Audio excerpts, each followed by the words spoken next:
have a quorum, so Marty, you would call, do a roll call, please? Sure.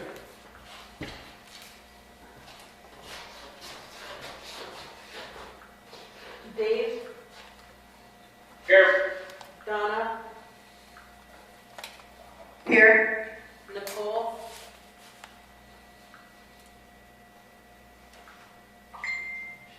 Nicole?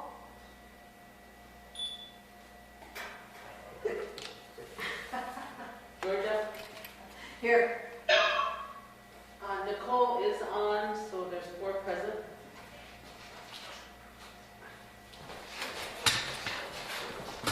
I'm here. Thank you.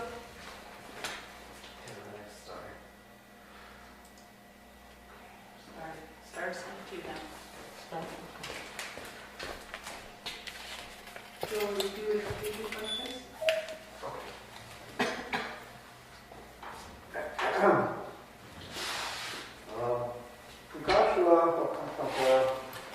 We ask of you tonight to look over each and every one of us and our families as this COVID is making things more difficult, and as we try to keep everyone safe at the school and keep our students safe.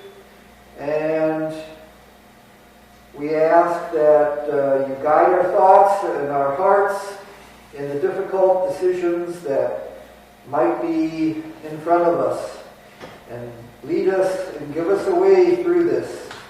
We ask for everybody that might be on the road and traveling for protection to make it home safe and sound. And we ask that everything goes in a good way. Thank you.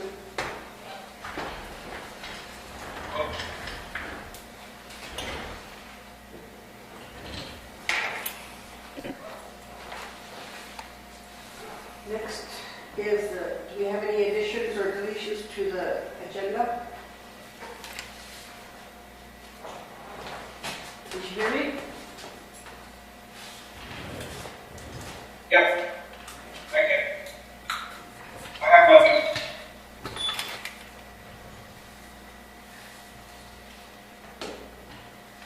Anybody else? I have nothing. I don't have anything either. Okay, we'll move on. Need approval for the agenda as it's presented.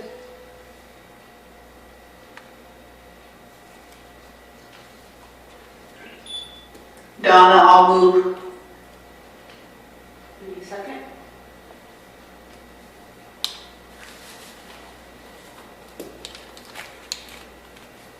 I'll second. All in favor? Yes, Dave. Donna? Yes. Nicole?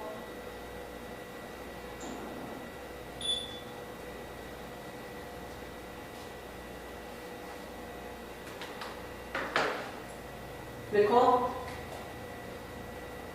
Yes. Star? Yeah. Thank you.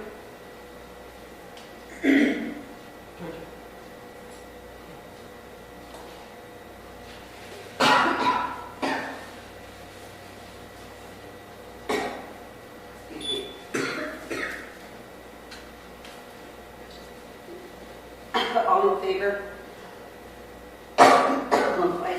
4 in favor. 5 in favor. The motion passed. Okay, our next one is approval of the minutes. And we have the regular board minutes of November 10, 2021, special board minutes of November 19th, 2021, and the regular board minutes of December 8th, 2021. Have you all had a chance to look over those.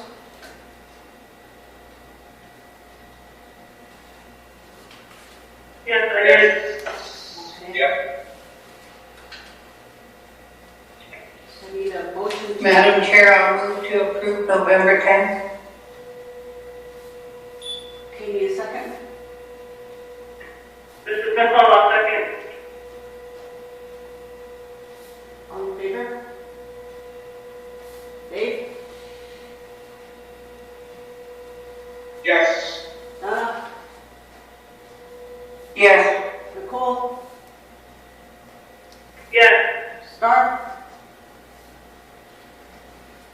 Yes. Motion...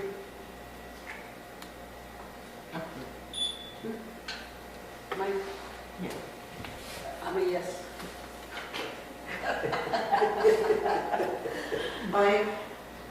Five in favor. Okay, the minutes for the November 19th, 2021.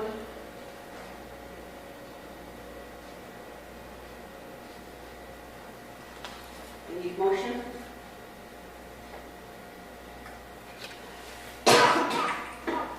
I'll move to approve November 19th. I'll second. All in favor? Dave? Yes. Donna? Yes. Nicole? Yes. Star?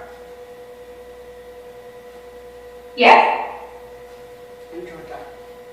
Yes. Motion passed. All in favor? And the last one, December 8th, 2021. I need a motion.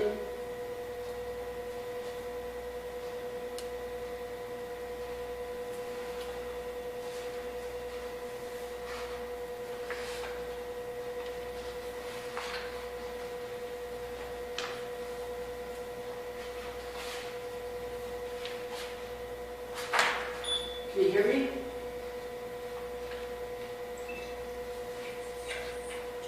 Madam Chair, Donna? we'll have on the December 8th minutes, that one page, that one paragraph, page 1. We'll have an answer tomorrow. I think that MOA is sitting on the chairman's desk right now, so we'll have an answer on that, I think, tomorrow. Okay. Thank you.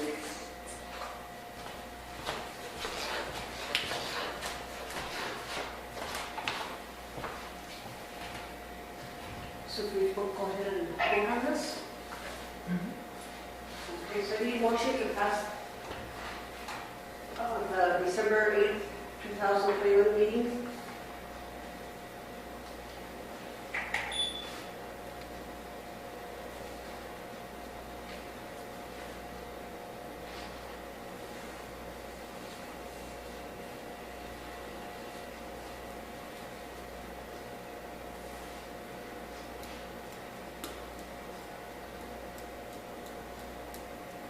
Hold that again.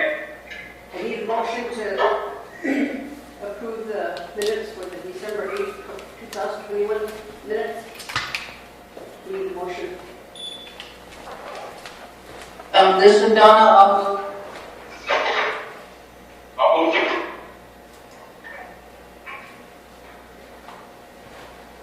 I need a second, please.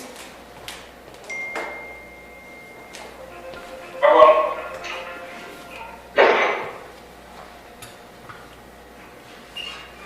All in favor? Nate?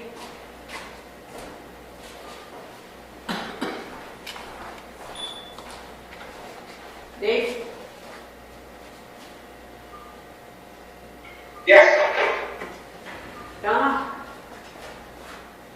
Yes. Nicole?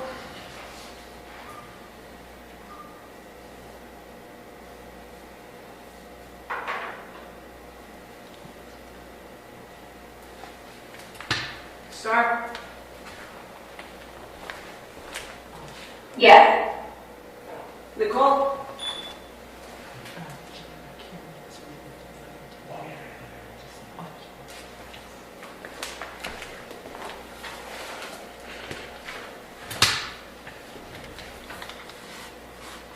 Nicole, are you still there?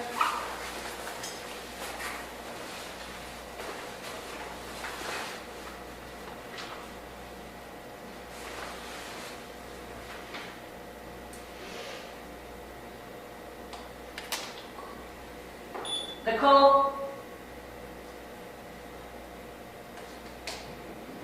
Yes, can you hear me? Yeah, we can hear you. She needs your vote on the board minutes. Yes. Needs your vote on the board minutes. Yes. Thank you. Okay. 5 to approve the board minutes.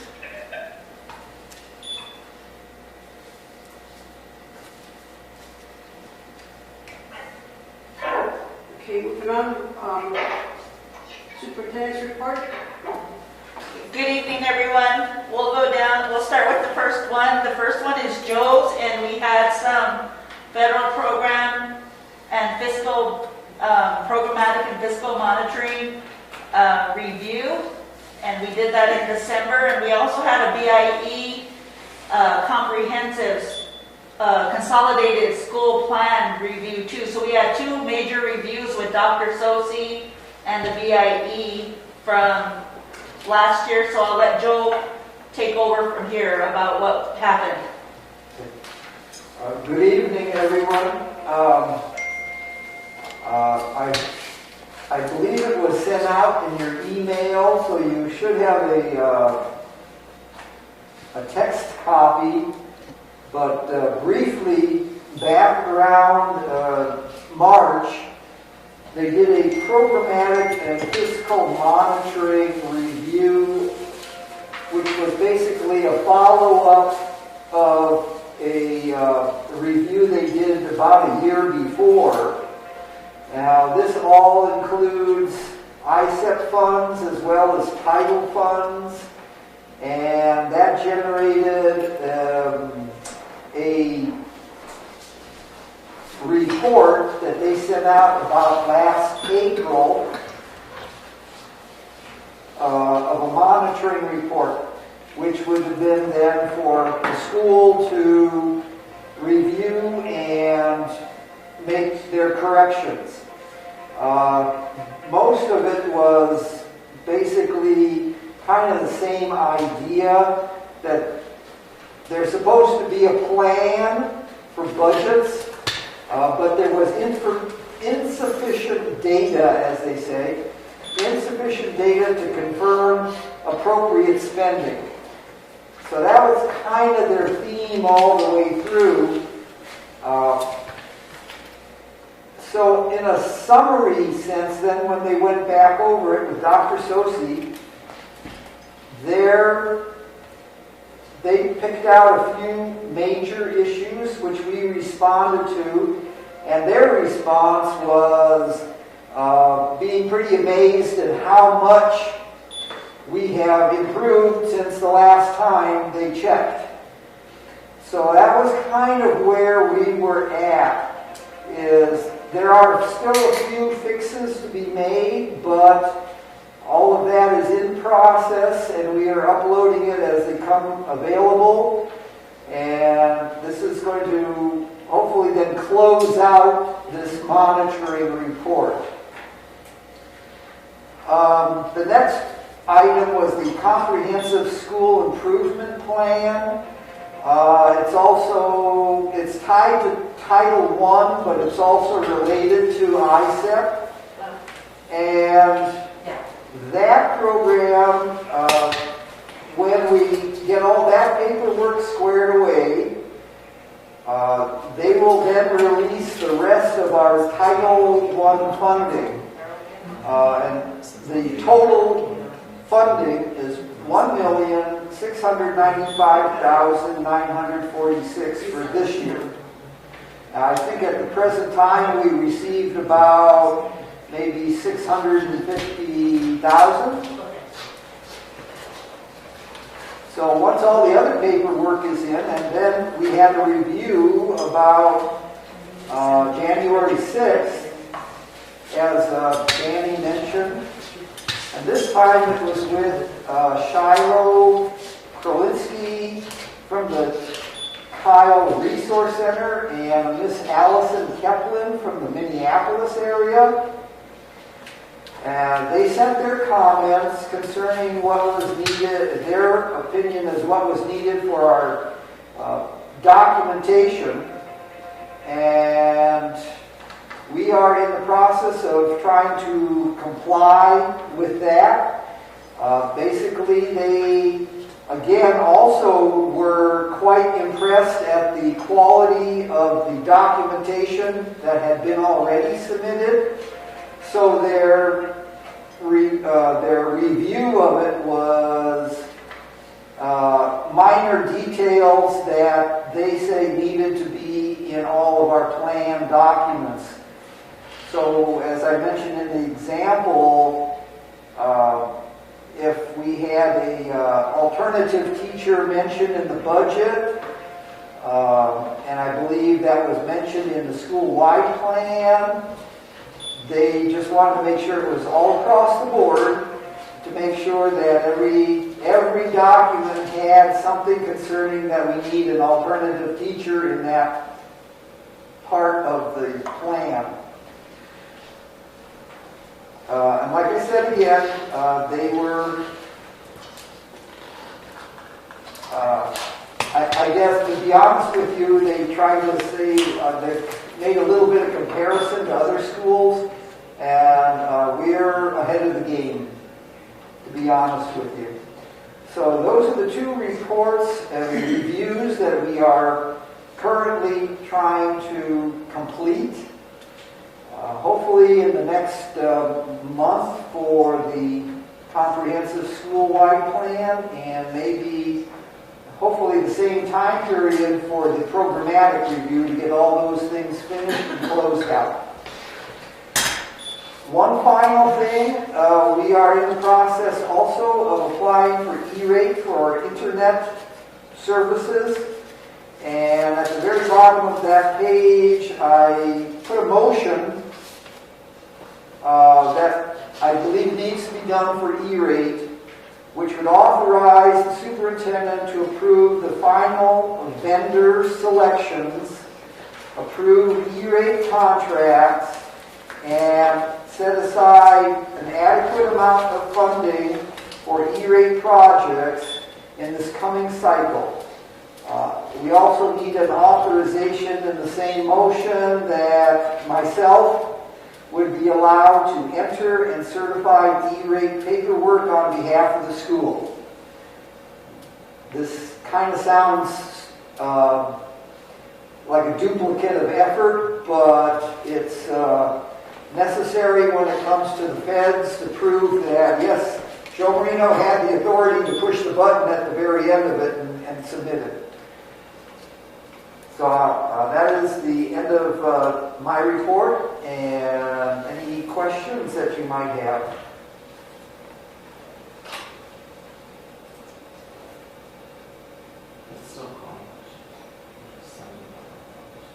Does anybody have any questions? Or Joe? I don't have no questions. Donna? No questions, very good report. Thank you, Joe. Thank you. Dave?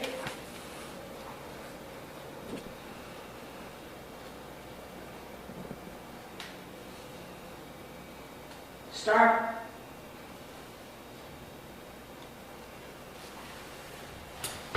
I don't have any. Thank you, Joe. Thank you. David?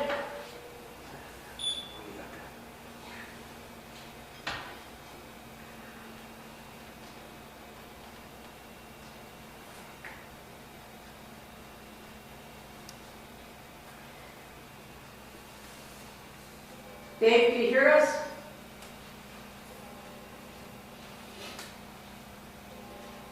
Go down and dip. No. Yeah.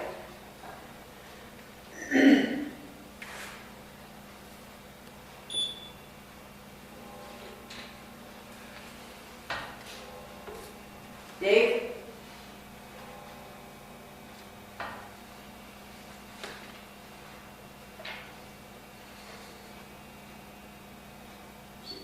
Danny, do you motion to approve this report? Yes, we actually need that motion on his report, Marlene.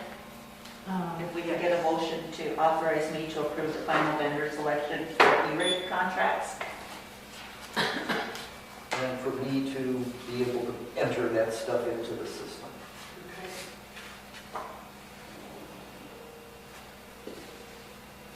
So I need a motion from the board members to authorize the superintendent to approve final vendor selection, E-rate contracts, and adequate E-rate set aside for the upcoming E-rate application cycle, and authorize Joe Marino to enter and certify E-rate paperwork on behalf of the school. Any motion? I'll move for that, Bridget. Thank you. I need a second. Donna? Thank you. All in favor? Donna? Yes. Nicole? Yes. Stark? Yes. David?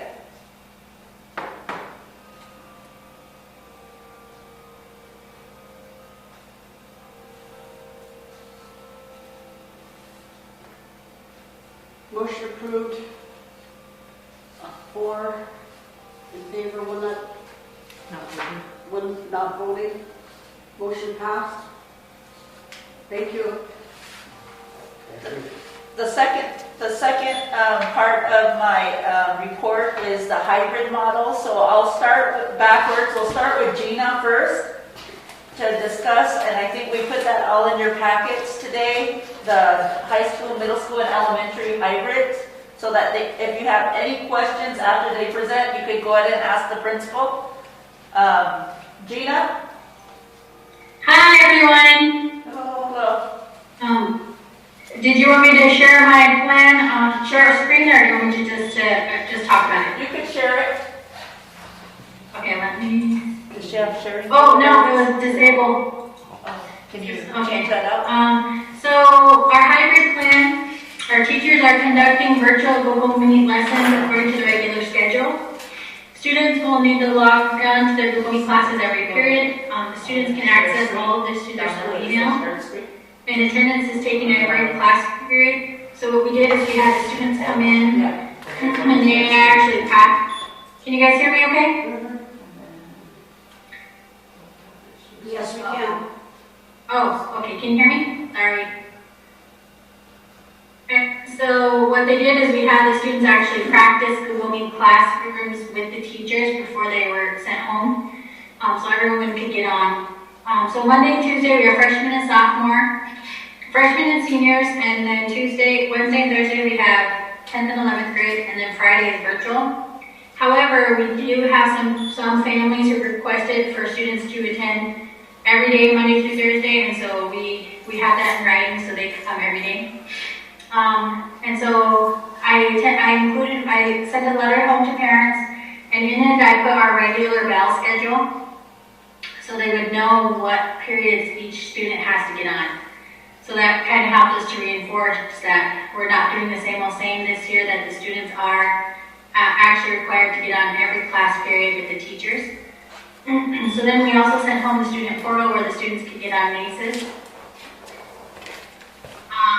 Then the student website, we sent home that information where the students can get all the online textbooks.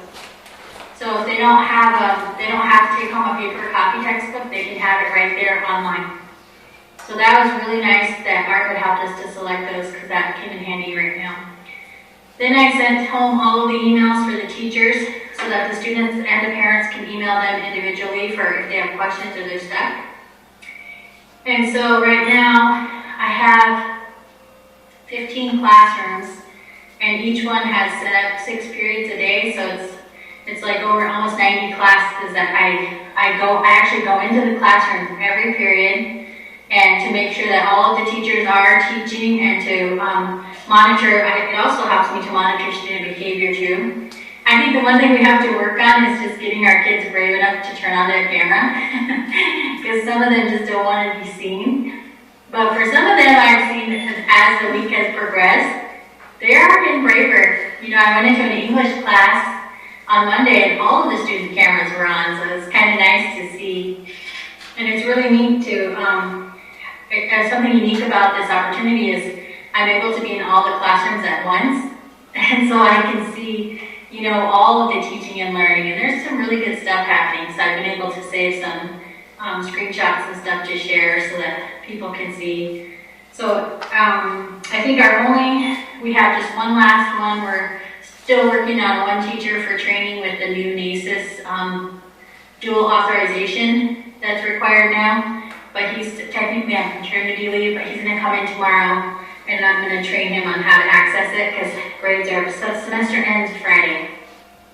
So the students have until Tuesday to finish putting in grades, and then our schedules will be ready for Monday for them to go.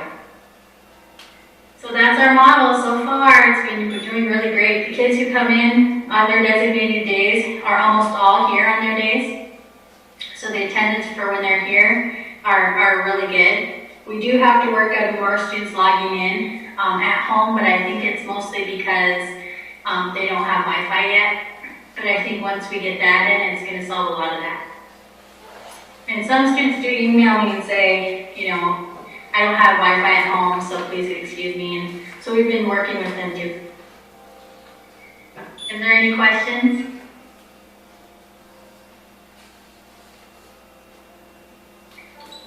How many students can get on one Wi-Fi? Pete said 8 can get on one. Okay, thank you. Yeah. Any more questions for Gina?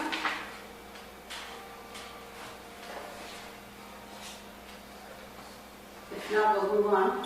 I have no questions. Okay. Thank you, guys. Thanks, Gina. Thank you. All right, Teresa. Teresa's going to go over the middle school hybrid model and options. Teresa, can you hear us? Yes, hello, can you hear me? Yes. Go ahead, Teresa.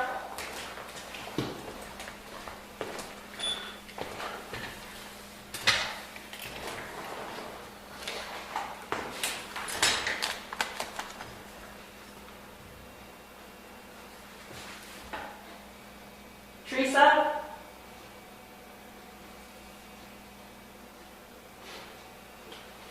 Can you hear me? Yes. Okay, do I need to start over? Yeah, you do. Okay, the middle school hybrid model broke into 2 groups, an A group and a B group. So we have Monday and Tuesday, we have our 6A, our 7A, and our 8A on campus. They are online on Wednesdays and Thursdays. Then on Wednesdays and Thursdays, our B group is on campus, and our A group is online Mondays and Tuesdays. It has worked good for the middle school. We have 2 6th grades, 2 7s, and 2 8s. So we just split them into 6A, 6B, 7A, 7B, 8A, and 8B. And our classrooms all have Google Meets. We have 7 class periods, so we are in Google Meet simultaneously with the students who are online also. What we are finding out is the same thing. We don't have a lot of students who are coming online because the technology is not out there yet. But so far, the students are able to complete their work in their Google Classroom. They're online with their teachers every hour. Middle school too is shy like the high school. They don't want to turn on their cameras, so we're working with them to turn cameras on too. And we also provide the option of being present every day. We currently have 10 students who come in every day, every week. And we have Fridays as an option for all of the resource room students to come in on Fridays and get extra help from all of the teachers. So we went to being live 6 classrooms to 3. The middle school basically was just cut in half.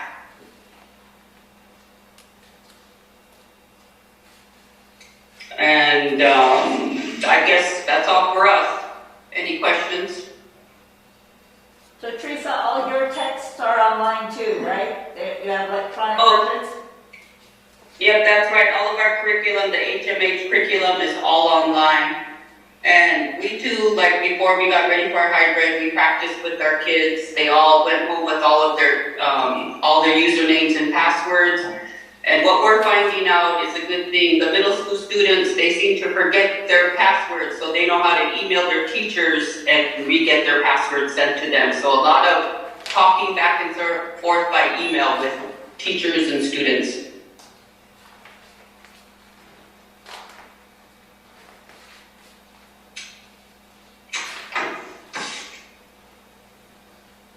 And any other questions?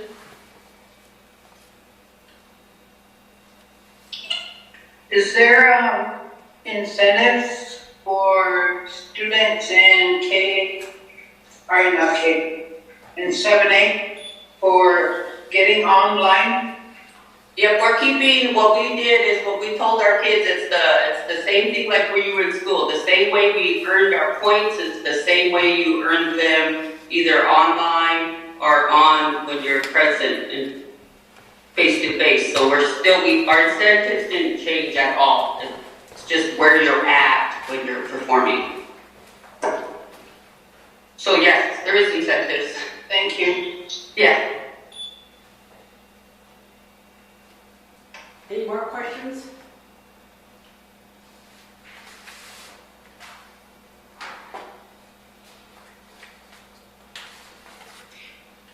And one more thing, all the middle school, they all want to come every day. They just want to all come every day, so that's a good thing too.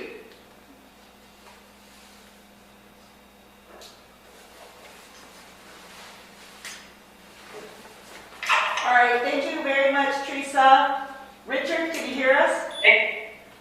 Yes, I can. Okay, Richard, you're on elementary hybrid. Okay. Well, okay, thank you. Good evening, school board and all the staff members. Just want to say one comment. I know we gave a copy of our hybrid model to Marlene. Do all the school board members have that?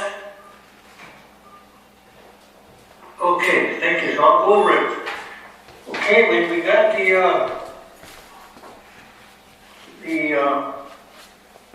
direction that we were going hybrid. So we met and discussed what would be the best way to do it. And at first we thought we'd bring in something like what middle school is doing. We'd have say the A students come in Monday, Tuesday, B students Wednesday, Thursday, and like that. But then we sat down, we discussed it further, and we figured we'd give the parents the option of making their choice. What's best for them? You know, some can't get babysitters, some have to work, and we experienced this a lot even before COVID-19 came, you know, the no babysitter stuff. So we gave the parents the option, 4 options, A, B, C, and D. And if you're looking at it, school board and everybody else, most of the parents went with option C. they want to go face to face for those very reasons. You know, the kids want to be at school. They want that socialization. And so, most of them chose that, but at the same time, with the rise in COVID cases, a lot of them are at home, and some parents have been calling that the whole family's quarantined, so it's really a struggle. And so I know the tech department, Pete, I know his crew is working very hard. I mean, what's happened is not technology's fault. It's they've been getting, like you heard me say earlier, at the meeting, we had a meeting this afternoon, that some of the hotspots were different boxes and you know, DJ resigning, and so there's a lot of variables there. So, but I know Pete and I have been working on weekends, Saturday, Sunday, they didn't do their best. So, and everybody is trying to do their best. But we, like I said, a lot of parents chose option C, so we're using that. But again, the parents are coming in. Pete has a process of checking out the Chromebooks and the hotspots, so they're doing that, and they're being accountable. So there's good paper trail there, and so we met today this morning and went over to lunch, taking the lunch stop, got that ironed out so that everybody's going to get their lunches now. So very few glitches, but with having these meetings, we, you know, all the staff are there, we planned it out, and you know, things are better now. You know, it's, of course, we're going to have to do a glitch when we start, but to me, in my opinion, everything's been ironed out and everything is in take shape. Like I said, Pete is going to get us the elementary, you know, the electronics this week, and parents are calling when they'll be available. We'll tell them, you know, they're getting available as fast as Pete and the electronic department can get them done. And Danny detailed Gabe Hawkins over to help out, so everything's being done, you know, for the hybrid instruction. But like I walked around today, I do my walkthroughs throughout the classrooms every morning to make sure there's a teacher in those classrooms. And to go into some classrooms, went to a class this morning, there's no students. The lower elementary went to upper elementary, and there was maybe two students in another classroom there. So the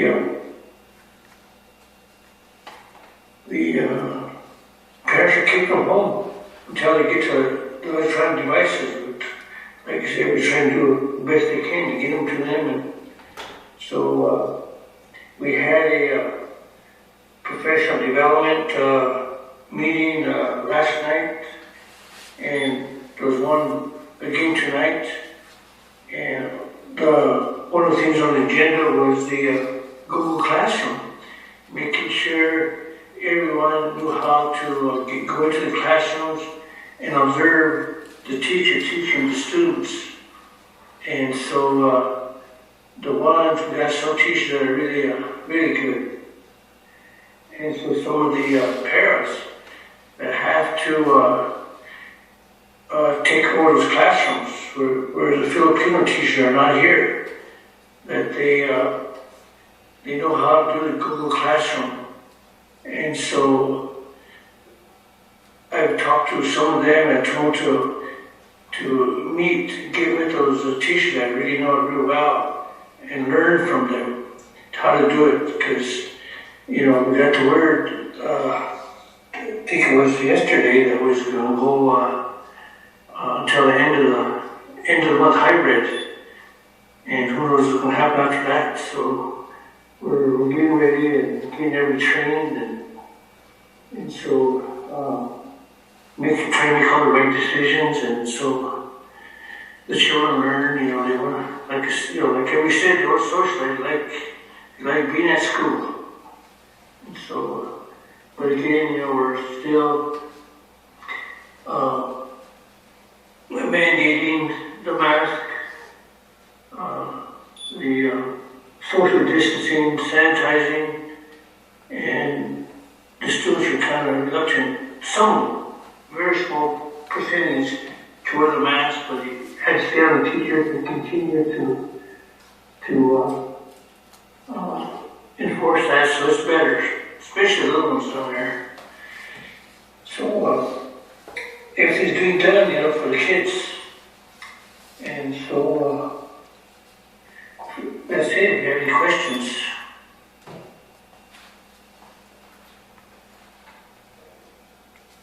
I don't have any questions. Donna? Hi, no question. Star? No question. Thank you, Mr. Backer.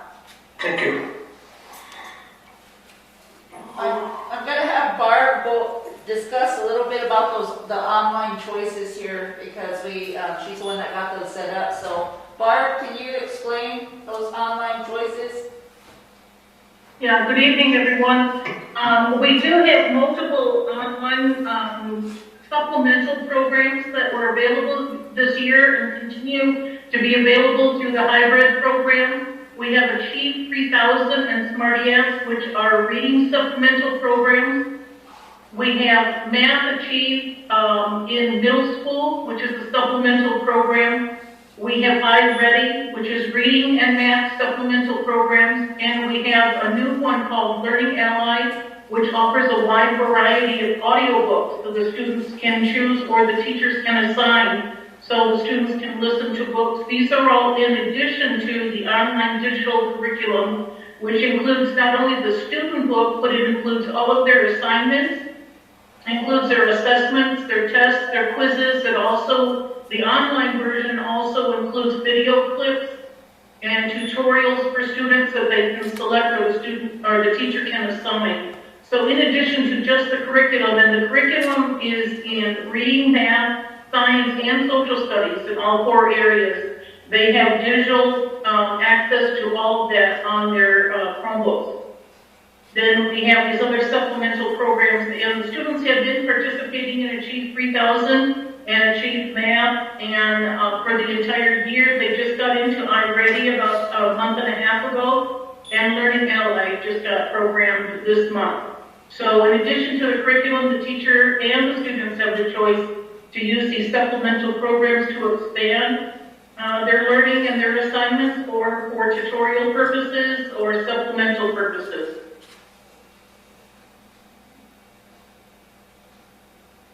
Any questions for Barb? All that is electronic for the kids, so they can access it at home.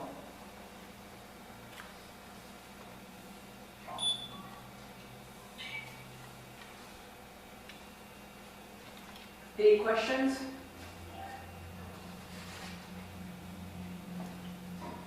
No, I don't have any. Okay, thank you. Thank you, Barb.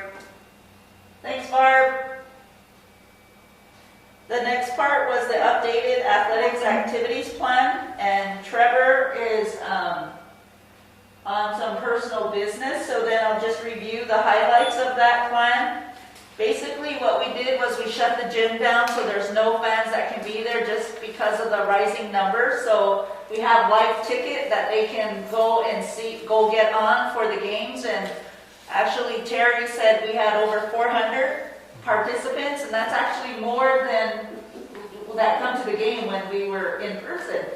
So that was, I think maybe we should still stay with that too after this surge happens. And I think Today we were discussing with Sandra that her staff can go to the away games and get us on live ticket there. If we can talk to those schools to say, can we set up there and can we get our game?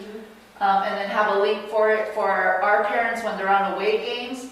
Because it really met with a lot of really good fan base for that.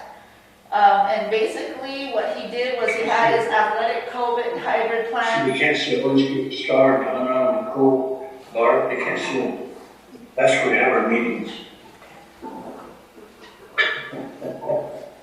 Someone has their microphone on, we can hear your... Okay, so the athletic COVID hybrid plan, basically the teams, when they come in, they have to mask up on the sideline.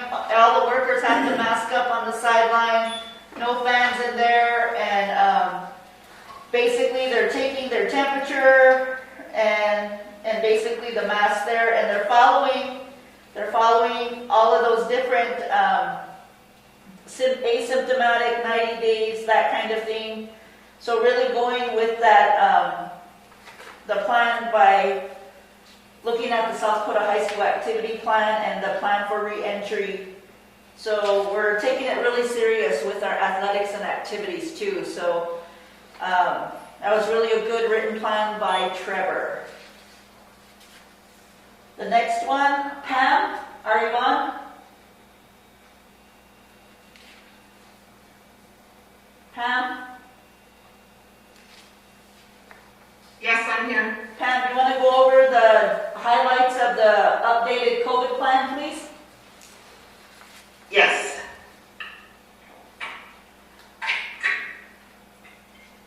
Okay, I made a few changes or added some new, I'll just start right here. The first bullet on page 2, it says where employees who are not vaccinated will be required to test for the COVID-19 virus. I put in there that we have shortage of testing materials nationwide. So at the moment right now, we're only doing testing if employees are experiencing symptoms. And then on the second bullet, I just added, changed it from 12 years and older are recommended to be vaccinated. I changed it to 5 years and older. Then under that, there's 2 other bullets. There's the second bullet, it says new that all students 12 years and older are recommended to get the booster 5 months after your last vaccination series. Also, students who are 12 to 17 years of age are approved to receive the Pfizer vaccine or booster. That's the only vaccine that they can get right now. And on page 3, there is the 4th bullet down. I also changed it there to help decrease the spread. I changed it from 12 years to 5 years. So it says, to help decrease the spread of COVID-19 virus, vaccination is recommended for all staff and students who are 5 years of age and older. Then the 6th bullet down, I added about the 3rd booster. So it'll read, for individuals 18 years and older, the CDC now recommends a 3rd booster vaccination for the COVID-19 5 months after completion of your last Pfizer or Moderna vaccination series, or 2 months after completion of your J&J series. The vaccines may be mixed. So for instance, if you got the Moderna vaccine, you can get the Pfizer booster. Or if you got the J&J vaccine, you could get the Moderna. Moving on to page 4. Underneath, this is updated CDC guidelines. I just included the Omicron variant information. And what the CDC recommends. They shortened the isolation and quarantine times, but then I added, however, the RST Tribal President and the RST Task Force and SFIS are requiring the following guidelines. And then the first bullet is on isolation. If you test positive, stay home for 10 days regardless of your vaccination status. You may return to work or school on day 11 if you are not experiencing any symptoms or if your symptoms are resolving. And I put in all caps that if you're experiencing fevers, just stay home until the fever is resolved. The next bullet is for the quarantine. If you are not vaccinated, you will be required to quarantine for 10 days. These are underneath quarantine, there are other little sub-bullets. So the second sub-bullet, it will say, if you have not received your third booster shot, you will be required to quarantine. These are just I got this from the task force today, so that's why I included it in it. On the third bullet, it states that you may return to work or school on the 11th day if you are not experiencing symptoms. I also put this in there since we are all essential workers at SF, so it says this does not apply to SFIS employees as we are considered essential workers. Let's see. On page 5, I included universal mask wearing is mandated regardless of vaccination.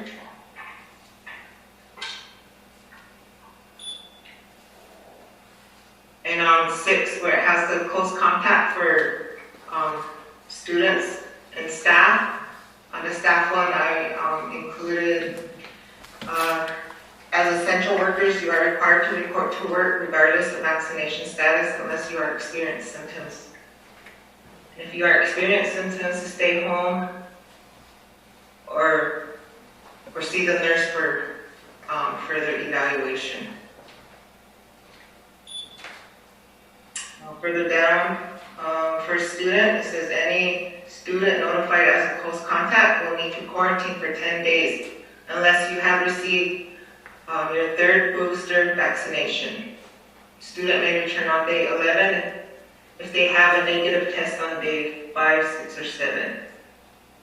But they will need to continue to monitor their symptoms for 10 days and also provide a negative test result. Or stay home, monitor symptoms. For the positive columns for staff and student, nothing's really changed since any staff confirmed they have to stay home. Same with student.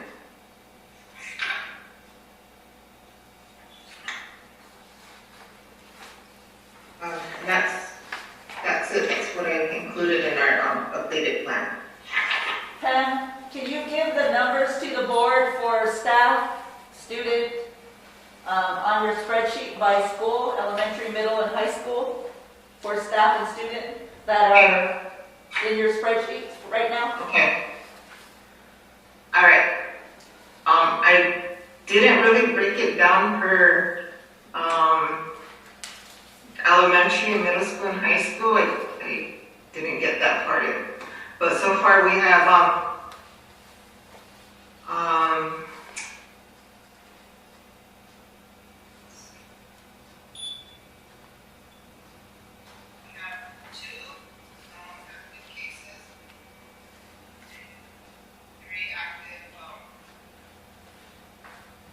You're kind of cutting out. You might need to get closer to your mic.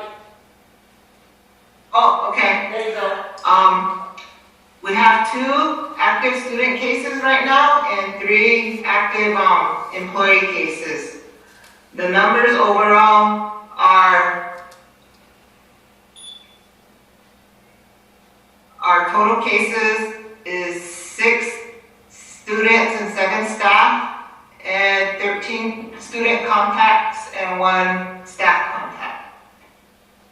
So those are our numbers, but of course they're going to keep changing because getting through the task force is really hard since they're so busy, and I keep calling, either they're real busy or they're not answering.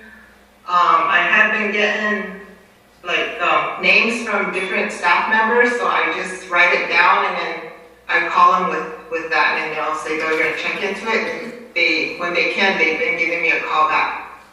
But that's where we're at right now, where I'm just consistently calling them, or constant calling them to get the information out to our team, to get letters out and so forth to the parents.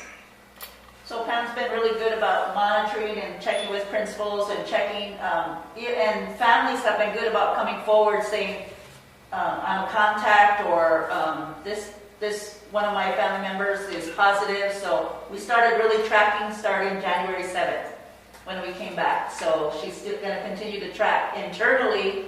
So right now we're 3 and 2, right? 3 active students, 2 active Yes. staff. That's where we're at. Active. Yep. Yes. Any Question. questions? Yeah.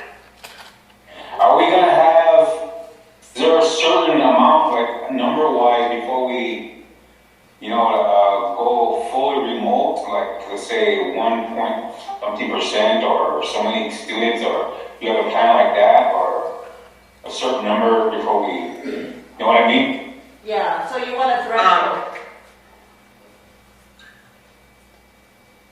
Go ahead, Pam. Well, that's an administrative decision. So basically, if we're looking at a population of 563 students, I think maybe if we get to at least a third of students, and then we would look at that. And staff, same way, third. We wouldn't go over half. So when we wouldn't get that high. We would look at that amount of students. So looking at staff, we have how much staff?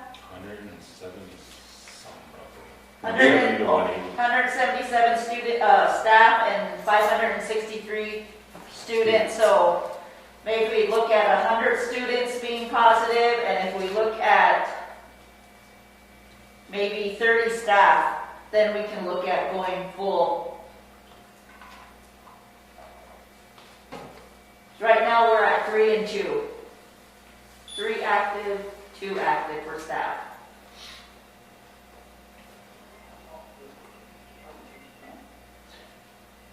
How are we for cleaning? Do we fog every other day or every Friday or? We can mandate that day, but right now we also have the MERP and the HEPA filters in place too that constantly change out the air in the buildings that we installed last year. And then all those computers that are in person here, they're in the blue lighting, the UV lighting that cleans them off as they use them. They put them back into those computer, the mobile units. Then those UV lighting get in there and they clean them too. So we're doing, those things are already in place from last year.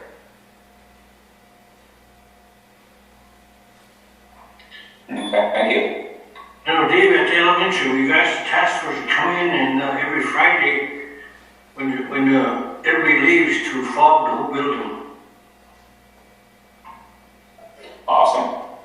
And I think since they've asked, then they did it in the other building too. So when they come, they do the admin, they do both buildings when they come in and fog on Fridays.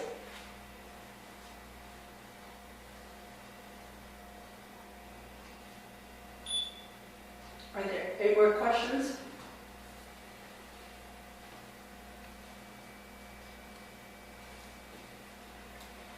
Okay.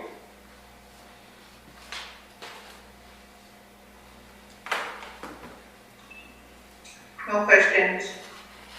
Thank you. Thank you, Pam.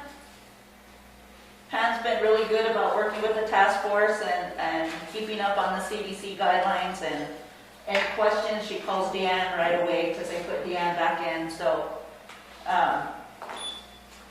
pretty much our schools are probably the safest place at this point because of all the mitigating things that we have in place. So when we did go to that meeting with all the healthcare and with all of the health programs and the chairman and the vice chair, pretty much they left it up to the schools, but they did realize that all of our stuff is in writing. All of our plans are in place, and we're putting all those mitigating factors in place. So they allowed us to do what we're doing, and actually they wanted Todd County to go hybrid too.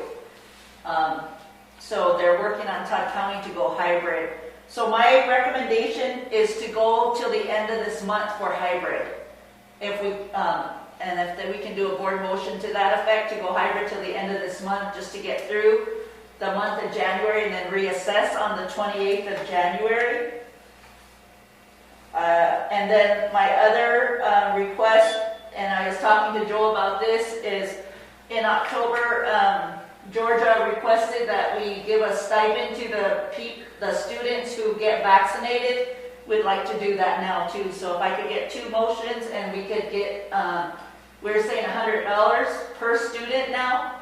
Those that are vaccinated, because it goes all the way down to 5 years old now. It goes all the way down, so we can include kindergarten all the way through 12. Those that are already vaccinated and those, once parents see that, hey, everyone else is getting vaccinated and they're getting $100, I should maybe go get my kids vaccinated. So if we could get that motion also. Question, don't include booster? Excuse me? What is that again, Dave? Does that include a booster, or is that just the two shots, 2 vaccines? What's that? I think they need a booster for the. For kids, yeah. Yeah, they're not doing boosters yet for kids, so. I thought I heard 12 and over. Okay, all right, I got something else. Yeah. Thank you. So for the students, and we could do that now, now's the perfect time, Georgia, to follow up with that request. Okay. And Joel has the money. It's in our COVID, we're looking at closing out CARES too. You can't say no. I know. So yeah, we could get that motion to go till January 28th hybrid and COVID, getting the kids vaccinated. $100 if they do it, or if they already are, then we'll just get the list ready. Okay, first motion for the school to go hybrid until January 28th, 2022. I'll move, Georgia. Thank you. I need a second. Second.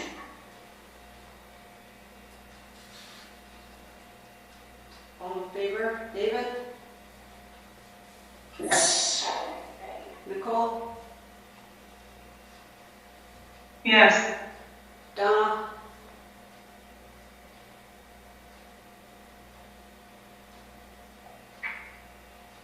Donna? Yes. Star? Yeah. All in favor? 5-0-0. Motion passed. And I just want to add, we got rave reviews from the Tribal Ed Committee and the administration of the tribe for having our plans and us being proactive in going hybrid and allowing options for our students. So they were really, really happy with the board's decisions and the administration putting everything into effect. Okay, need the second motion for... Yeah, people. Yes, good job, everyone. Okay, need a second motion for the incentive for the K-12 for the kids who are already vaccinated, Or if they get vaccinated too. or if they just get vaccinated. I'll move on, Georgia. Thank you, Nicole. Need a second?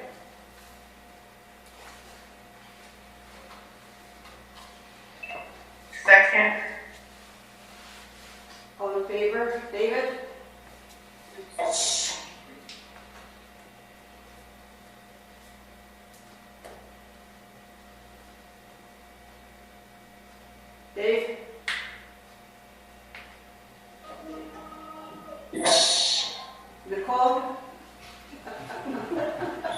Yes.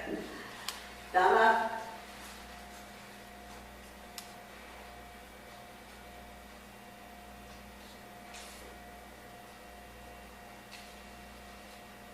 Donna?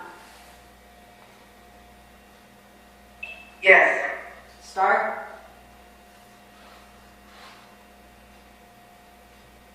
Yes. Motion passed 5-0-0.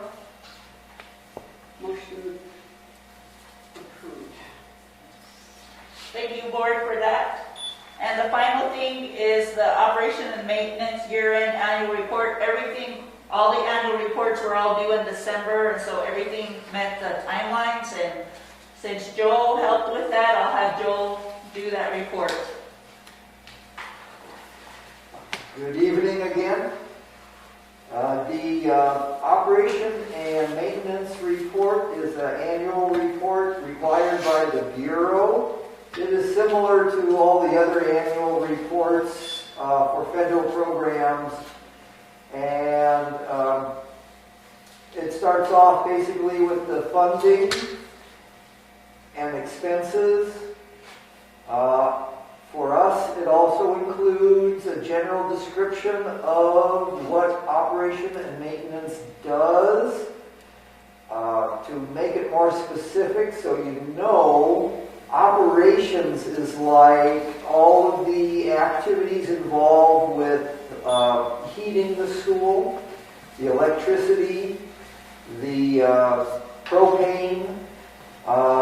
It also includes one person that does fire watch, those kinds of things. The trash pickup, it includes those items.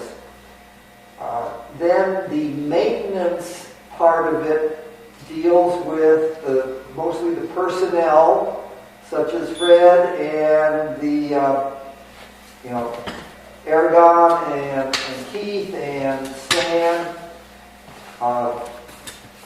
who actually do a lot of the work,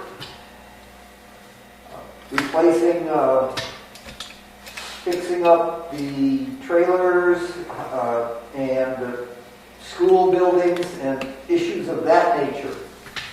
So it is considered two separate things. We report on them together, but they're two different budgets. And finally, the report really winds up with our hopes and dreams, if you will. So we have a priority list at the end of it concerning our hopeful projects, which we have listed for the infrastructure on the housing.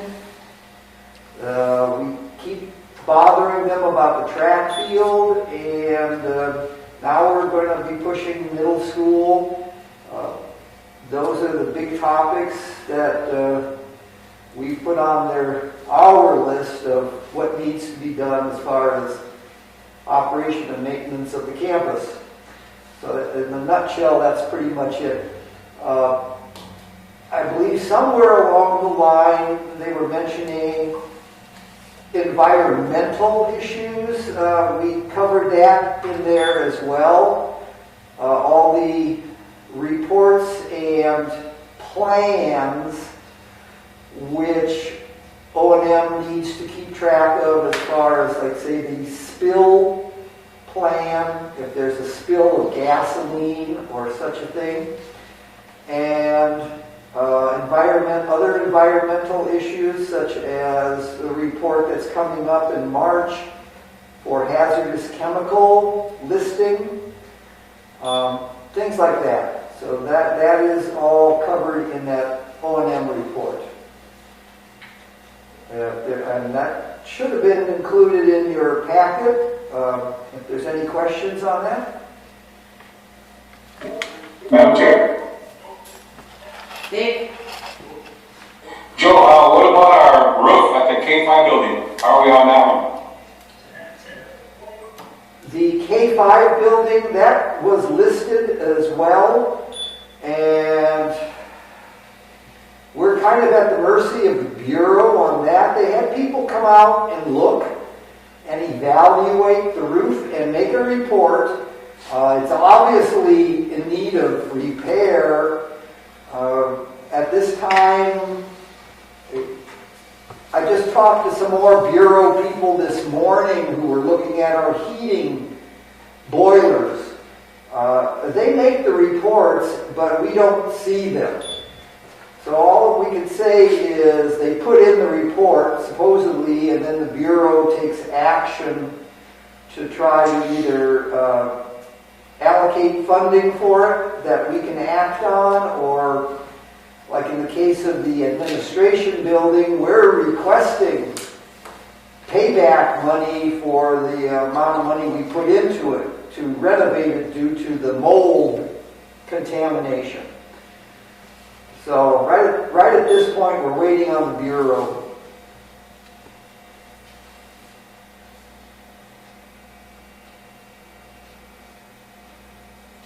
Okay, thank you. Any more questions?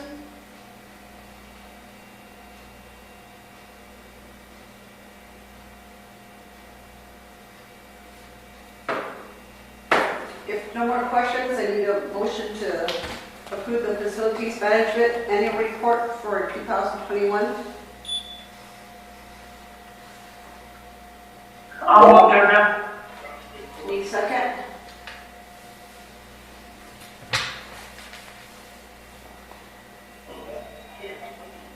Few seconds. Thank you, Dave. All in favor, Nicole? Yes. Donna? Yes. Dave?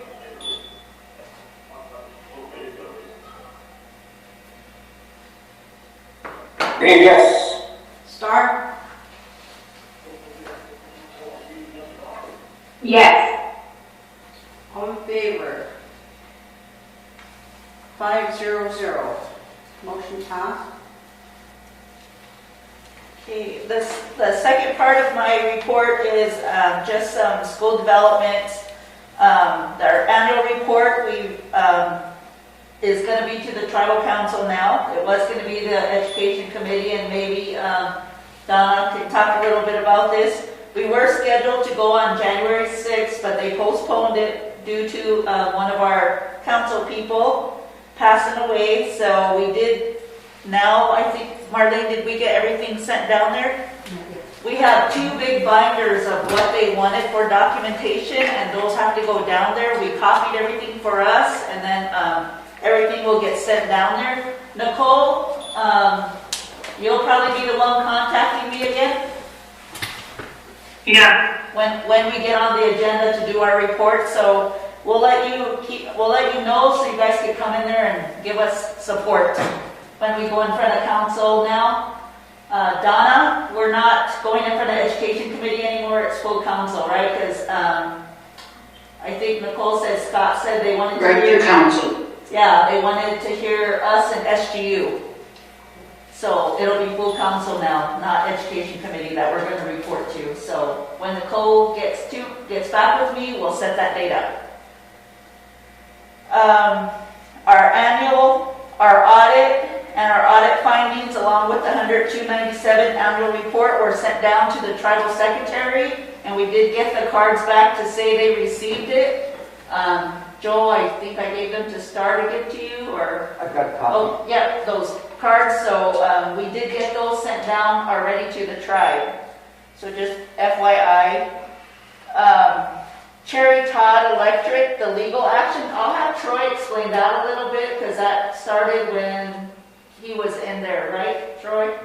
So I'll have Troy explain that a little bit, and then we'll tell you, we did send everything to our lawyer because of what transpired with Cherry Todd. So there was a mistake made on Cherry Todd's end when they went to this, I guess, their digital monitoring system, or where they used to track their use. So out of nowhere, we got hit with a bill for, I think it was $70,000 from them, and we kind of disputed it. We didn't pay it. We kind of told them it wasn't our fault because they explained to us what it was. They tried to blame that former employee that they had. But it was throughout the communities. So what Cherry Todd did was they stuck the bill on the bigger companies like SGU. I know Todd County's going through it, our school district. So we're kind of covering or getting charged for all these other payments to these, which would have been houses. So they're trying to recoup that way. I think this summer we got a bill for it. We didn't pay it. Told them we weren't, kind of disputed it. So what they did is they approved our capital credits. However, they signed off on them to go back to Cherry Todd, and they took a payment away that way, which was $15,000. And then they did it again recently for, I believe, $12,000 on it. So we're asking, because those do have monetary value, how are they, and once they're made out to us, it should be a signature from our department, business department, on how that money's spent or if it does go back. So they signed them off, basically paid themselves with our capital credits to take care of this bill. So we did contact the lawyers, we sent them everything on it. That was just last week, and I think we're just waiting to hear back from them. But it's not just us, I mean, SGU, and I know Todd County's going through it as well. Can we do like a class action, almost like, with all 3-4 entities? I think we can, since we sent everything to Kurt, Kurt's gonna write them a letter and say, hey, that check, you guys had no right to cash those checks, those belong to St. Francis, but you guys did it anyway. So I think we can, once we get all the information, because I know Kurt is gonna be calling SGU and Todd County too, because I know Deb saw this on ours, and they're going through the same thing. They're just taking their capital credit checks and putting it against it, but it was their error. So I think we can. But we'll leave that. I think the tribal programs with that too, some of them try. They'll do the same thing. Oh yeah. And you know what? I think with the tribe, because Lori works at LEAC, they said they were going to take them to court, so they pretty much stopped it against them because they went that route with our Attorney General. So they quit doing that to the tribe.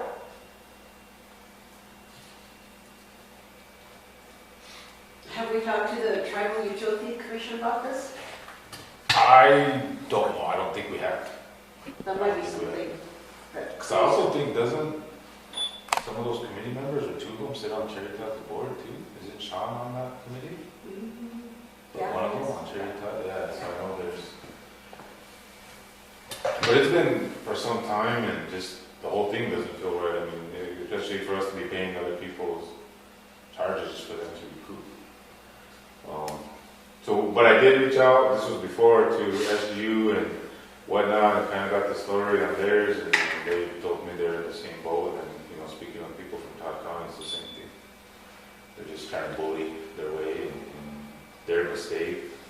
I guess with SGU, they said they talked to the person who was blamed for it, and she was able to produce and show them it wasn't my fault. There's a bigger picture to it too. So, and when SGU asked to meet with Cherry Todd, somebody would get up from there. So it's with Kurt at this point. We sent everything over to him. Thank you.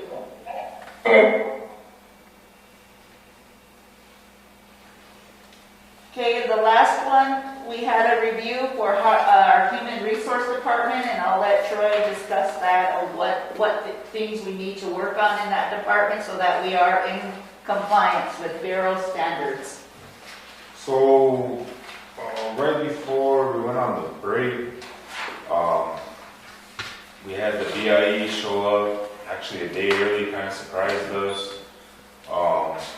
And they wanted to look at the files and go over the HR department and stuff. So Douglas Lemke, I think was his name, showed up, and it went fairly well. I mean, there was some stuff to talk to and with him about, and then I was very open, I was very honest. I told him about the changing of the administration and things like that, and that we didn't have background checks from, regardless of what took place, what is on file, it's from 2017.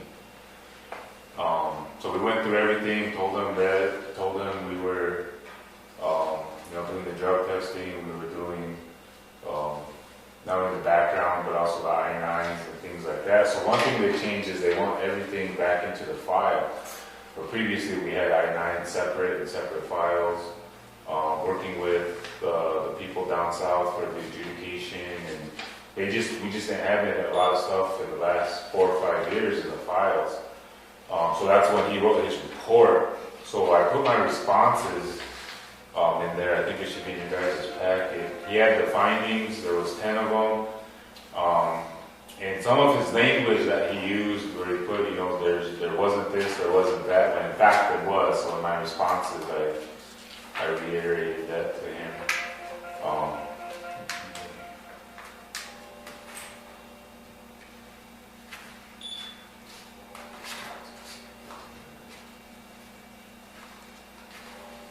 So the first finding that he put was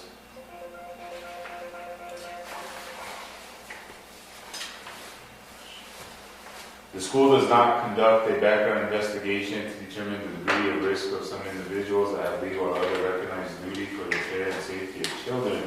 And actually we do. So in August of 2021, we had all staff fill out the background questionnaire, and then that's when we contracted John Long to come in and do the fingerprinting and the background investigations, and he would send that down to Michelle Justice, and she would do the adjudication. So we had that in place already ahead of time. The second finding was files do not contain a certification of adjudication. So after this interview took place a week later, or the first week we got back from L&I, we got the first batch of background checks that were adjudicated by Michelle Justice, and it does have the certificate of adjudication. So I told her about our meeting, and she said that she would guarantee this is how they operate, not to worry that all adjudications would have the certificate. Also in August, myself, Michelle, Pauly, Star, and Maria went to Albuquerque to Michelle Justice's office, and we had a 3-day training on getting adjudicated and background training, and so all 4 of us are certified in that. So all ends will be covered. The third one was local law enforcement inquiry. Tribal law enforcement checks were not being accomplished. So with that was, we thought just with the federal funding that the school receives, that the federal background checks would be enough, but they weren't. So going forward is we got the cost of it, and we will put it into the budget, because there is going to be a cost to it. But the question I had for him as well, and I messaged him on it, was just the timeliness of what it's going to take, because we know, going through the tribal AG office to get these done they're not real fast or real quick about it. So last week I actually called Sharon, is it Sharon Swift? Mary Swift's office, and she had said she'd spoken to John Long, and that John Long was going to do the tribal backgrounds also. So they had a conversation on it. I'm getting with John to see what exactly he needs from us. So going forward, that will be implemented as well. And then the same thing with the finding on 4 was the state ones.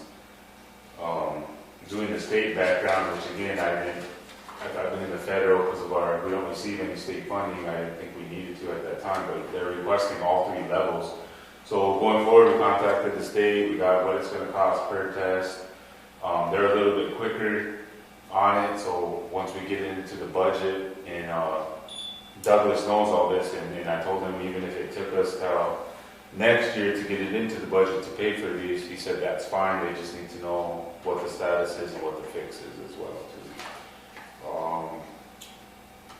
Number 5, employee case files did not include official transcripts for those personnel having positive education requirements. Some do, some don't. What it came down to was some of them owing their institution money, tuition bills or things of that nature, where we've told them when they can to get us the official. So that was another question I put into Douglas was, what do we do in that situation where I felt it was a little unfair to hire people qualified, but because they don't have an official transcript due to not, our owing tuition or whatnot, that we can't consider them. So I'm waiting on a response from him as well. But we do have, at least those that couldn't, we do have a unofficial on hand, and then there are some that do have the official as well. 6, the National Sex Offender Registry checks were not being performed. Again, those were under the federal background. However, going forward, we added it to our new hire checklist. We have the website saved on both me and Michelle's computers, and it's part of the hiring process now. I did go in and kind of mess around with it, with just people I know who are sex offenders, and it's a little bit hard to find them.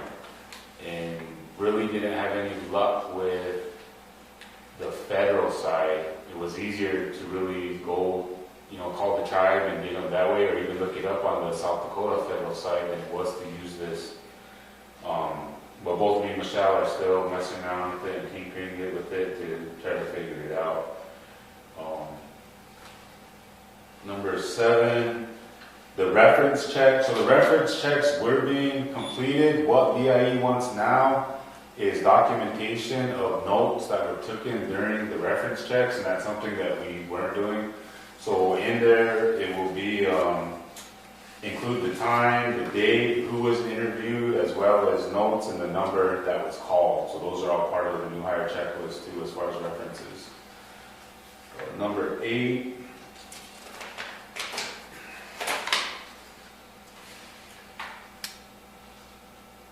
Number 8, where FBI fingerprint checks are not being performed. They are being performed. They were, when we started it back in August, when we were doing their questionnaire, we ran, I believe, the first group through of their fingerprinting as well. And we are looking to get another computer that holds more memory, just kind of a newer one. The one that we currently have is kind of giving out on us.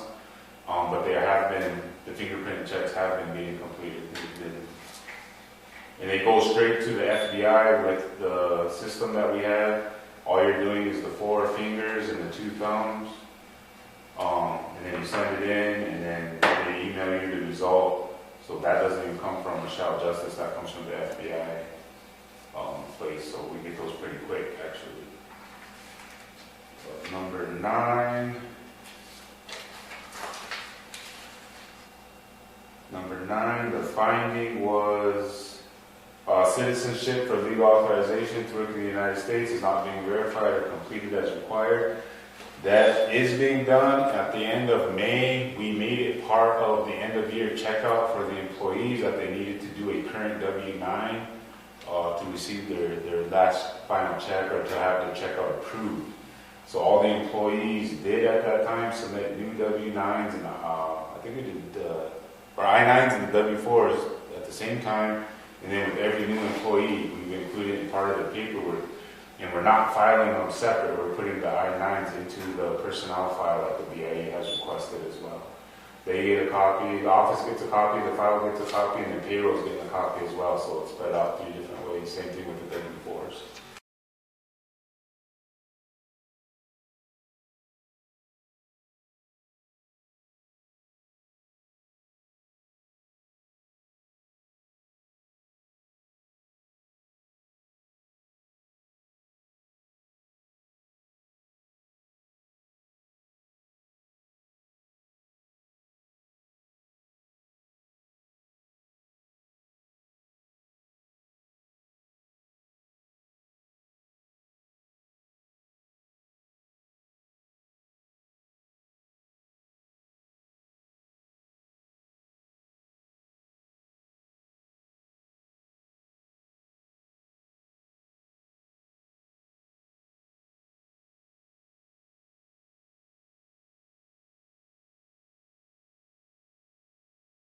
So it was a quick meeting, was real honest with him, he understood everything going with it. So other than the state backgrounds and the tribal background checks and stuff, everything else has been implemented and are also in the process of doing already.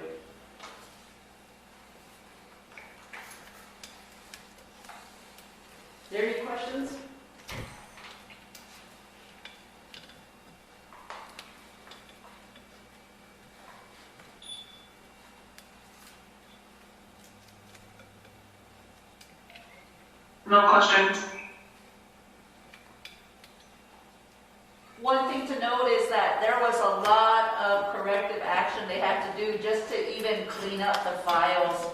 Those files were so in such disarray, it was amazing how far him and Michelle came along in human resource to get everything in compliance. And really, the last time anything was really in compliance was when Donna was in there, from what we looked at, Donna, in HR. After that, total disarray. They had a lot to clean up, lot to correct, just to get us to this point where we are.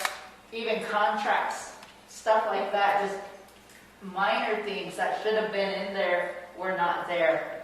So they really did come a long way, and I have total faith in them getting to where we will be in total compliance with Bureau standards. Good job.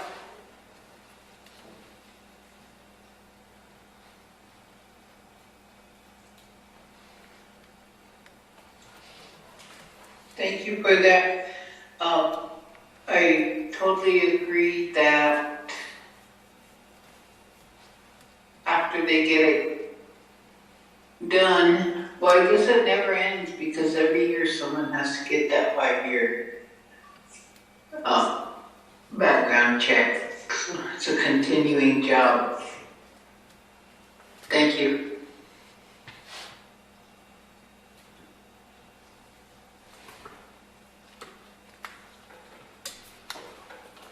So just, Dave? Yeah, did it say anything about UAs or anything like that, any kind of in there? In the docket or in the file? No, they asked if we were doing them, and I told them we were on every employee and whatnot, but in his report, there wasn't anything in there specific from the BIA. Okay. But we are doing UAs, new employees, even subs, when they're coming on, everybody's getting drug tested. And then they're doing Awesome. randoms. Yep. So just one more thing. Yeah. Just one more thing. Yeah. One more thing from HR, Troy. So we have a policy, a bonus policy, and it's under the employee retention plan that I want to get approved with to do the first reading of it tonight. So I'll go through and read it. It should be in your guys' packets as well. So the purpose is St. Francis Indian School, in recognition of the added value of longer service employees, brings to its capabilities and adds to its complementary skills. Also, new employees from out of area that bring their expertise and capabilities to the area for our youth. St. Francis Indian School has implemented a bonus retention program under the terms of this policy. St. Francis Indian School recognizes it is located in a rural area with limited local options for shopping, groceries, and entertainment purposes.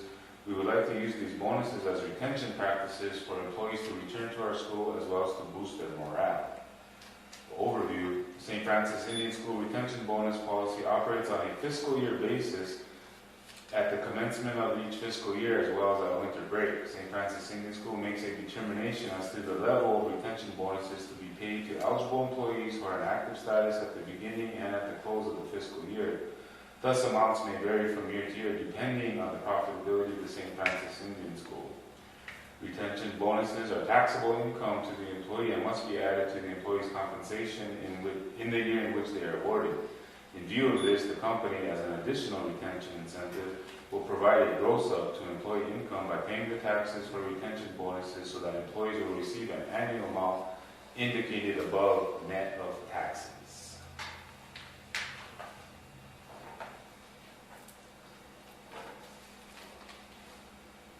Are there any questions?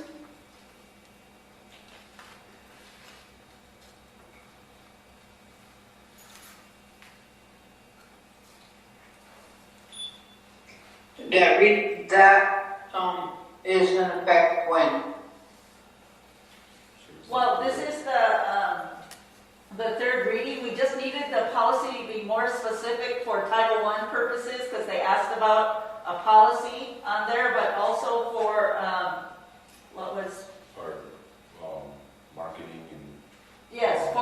our recruitment. recruitment for employees. So we just had to strengthen the policy in place because the last policy was just a one-liner, right? It was just a one-liner, but this really gives us depth into why we're doing it. It's more, there's more rationale.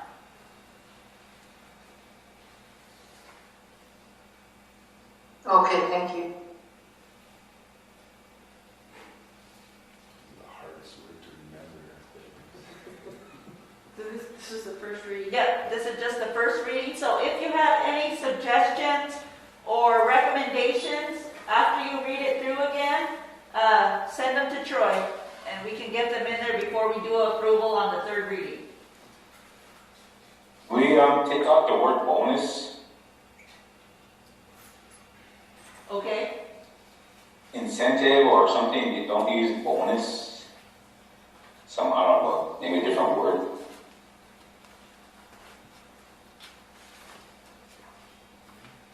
Okay?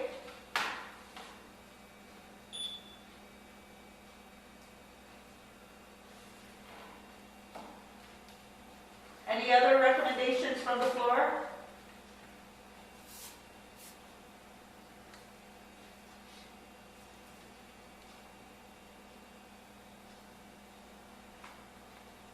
Again, if you happen to think of something, send it to Troy and we'll add it in there.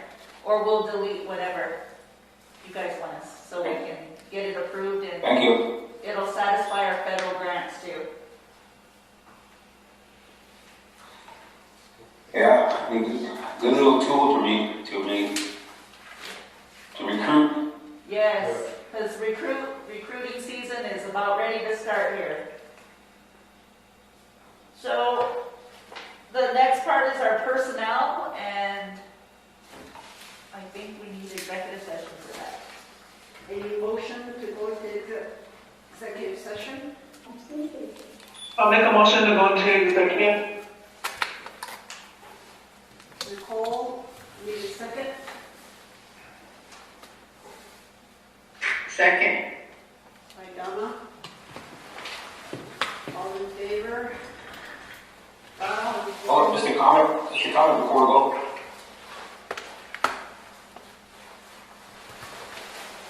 I know I missed part of the meeting, I had a quick little emergency, but I just want to thank all the key players who helped out with the BIE. I know we got some good reviews there from BIE. I just want to thank everyone for their hard work and continued hard work from all the key players, administrators, supervisors, directors, principals, etc. Everybody's doing a good job. I just want to thank everybody for all their awesome work. Stepping up to the plate, becoming challenging. It's been tough. We're almost done, halfway done, so thank you everyone for their hard work. Keep it up. Thank you, Dave. Thank you. Thank you. Motion on the floor, need a second? I think Donna did that. I did, yes. All in favor? Donna? Yes. Nicole? Yes. Dave? No, she did yes. Quit. Star? Yes. Okay. Into executive session at 7:19. 7:19.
Burning Breast, Thomas Molina, and Amber Dicko. I'll move. Moved by Nicole. Second. What was that? Donna's. Donna? All in favor? Nicole? Yes. Donna? Yes. David?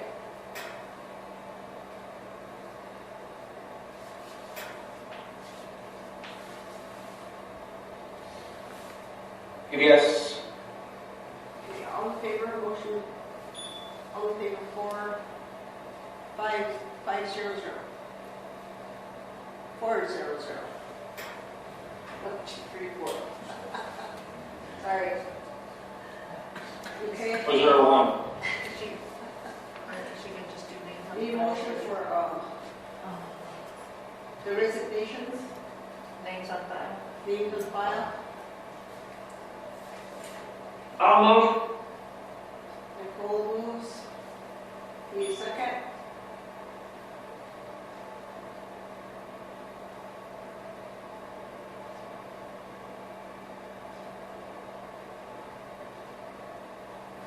I need a second. Second. Dave? Yes. Nicole? Yes. And Donna?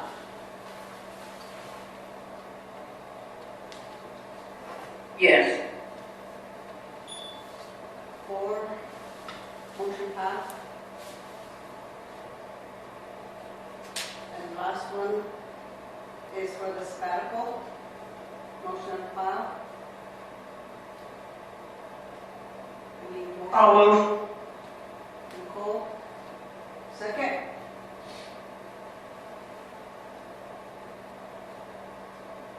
Second.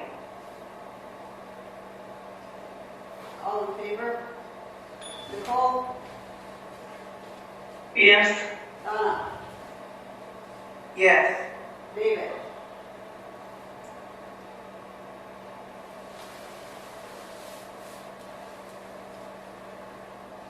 Then we need a last motion for the termination. Yes.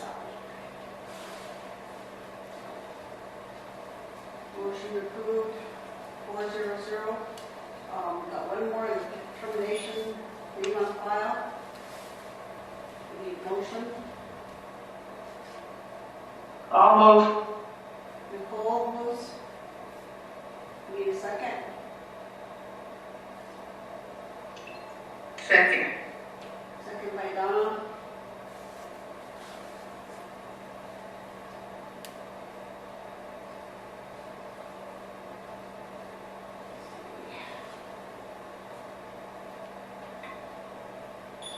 Nicole? Yes. Donna? Yes. Dave? Yes. Okay, motion approved, 400.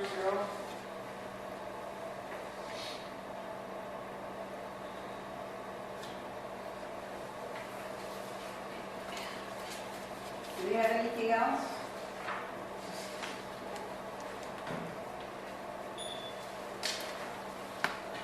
No.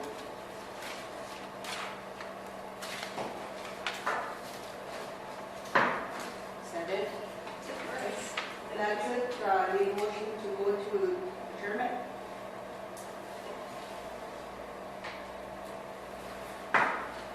Need a motion to adjourn?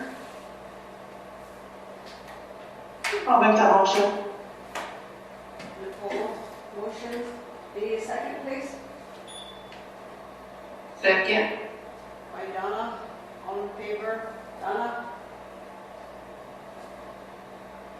Yes. Nicole? Yes. Dave? Yes. Motion passed, 400. Thank you.